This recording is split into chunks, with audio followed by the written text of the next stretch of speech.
For more on this, let's speak to Ben Aris. He's an editor-in-chief at BNE IntelliNews and joins me now live from Berlin. Ben, great to see you. So almost 2 years. Tell me, what do you think are the key takeaways from the war in Ukraine? Who has gained the most? Who is the biggest loser up until now? It's a stalemate. I mean, the Kremlin went in and expected to capture Kiev after 3 days, and that didn't happen. That was a huge surprise. And then the Ukrainians fought back heroically, and the West started pouring in support and arms in order to support that effort. And that peaked, I think, in September last year with the Kharkiv-Kherson operations, where the Ukrainian forces broke through Russian lines, took back hundreds of kilometers of territory.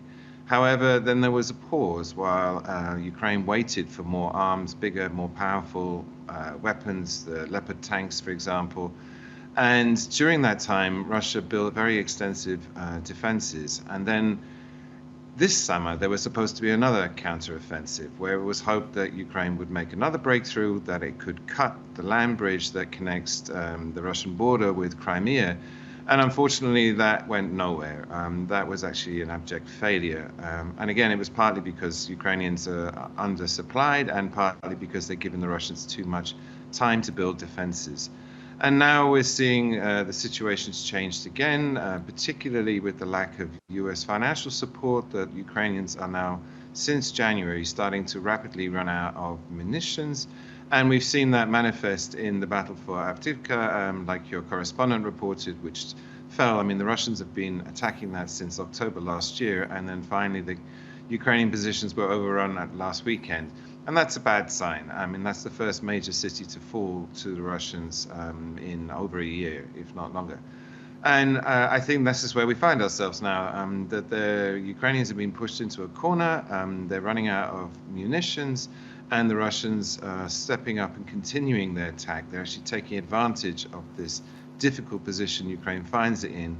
And the best the Ukrainians can do from what was supposed to be a counteroffensive in the summer is now the new head of military command has said, look, we're now in a defensive position, and they're just trying to hold the Russians at bay. So I think it's fair to say that the odds appear to be in favor of Russia at this point. Ben, let me ask you, what do you think needs to happen in order for Ukraine to come out victorious from this war? Well, victorious. I mean, from the beginning, the West has been saying for as long as it takes, and this word victory for Ukraine has been bandied around. But if you look at what's actually been happening on the ground, is that the West has supplied Ukraine with weapons, but always in insufficient numbers, always slightly too late. And the really big, powerful weapons have not been delivered. That could be game changers.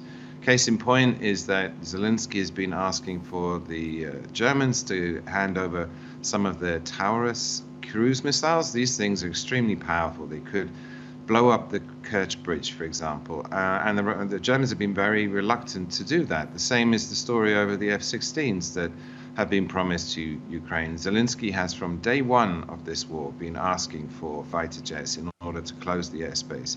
And here we are 2 years later, and the delivery of the F-16s is still in the future. I mean, sometime later this year, towards the end of this year.